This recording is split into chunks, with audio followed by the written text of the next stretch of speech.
really diving deeper into the Potty Report and how I was able to stay consistent for that 3-year period. Because one thing that I haven't really shared too publicly is I didn't want to do it most days. Okay.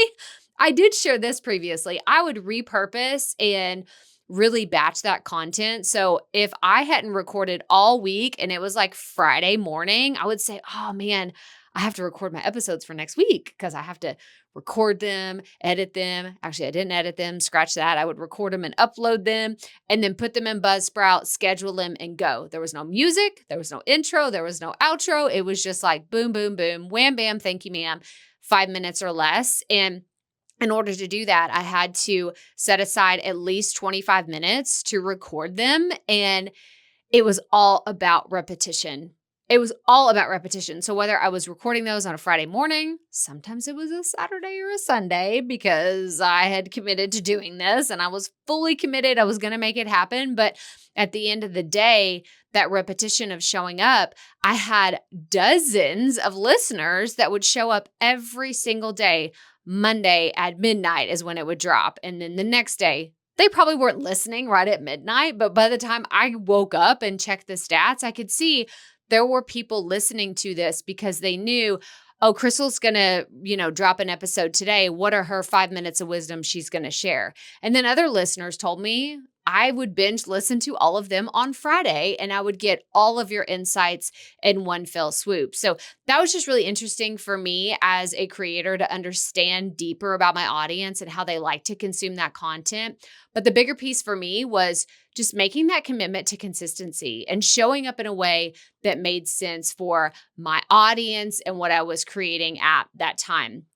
But if you want to try this, right? If you want to figure out what consistency looks like for you, then I encourage you to bullet out, what do you do every single week, right? If you are a solo creator, what are those strategic pillars that you have to include in your content every single week for you to feel happy about what you're creating, for you to feel consistent, and for you to show up in the way that you've committed to, either for yourself, to your business, to your audience, whatever those commitments are? Like, what are those non-negotiables that you can commit to on a weekly basis?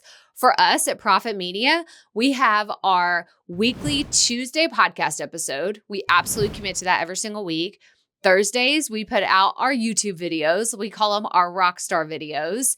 And then on Fridays, we put out our email newsletters. Everything else is kind of like if things were to go down and all of a sudden I was out of town or I couldn't make it. I couldn't, come to the office and like record stuff, or I wasn't able to put things out, then the team knows that these are still the strategic pillars that we would need to send out on Tuesday, Thursday, and Friday.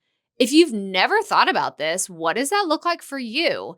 And how can you sit down and start to interview yourself and test out these theories on how you can show up in a bigger way in your solo content? I actually did a video here about how I could do an interview with ChatGPT on my podcast. If that's where you need to start, then that's where you need to start. You don't even have to air that particular episode. You could just get more comfortable with interviewing yourself. But the point is that I want you to test these things out, try it, experiment. Don't be afraid to fail. Y'all, 900 episodes. I messed up so many times in that podcast. There were times, and it's funny because I thought of it as a big mistake, but other people found it so endearing. I was at my parents' house.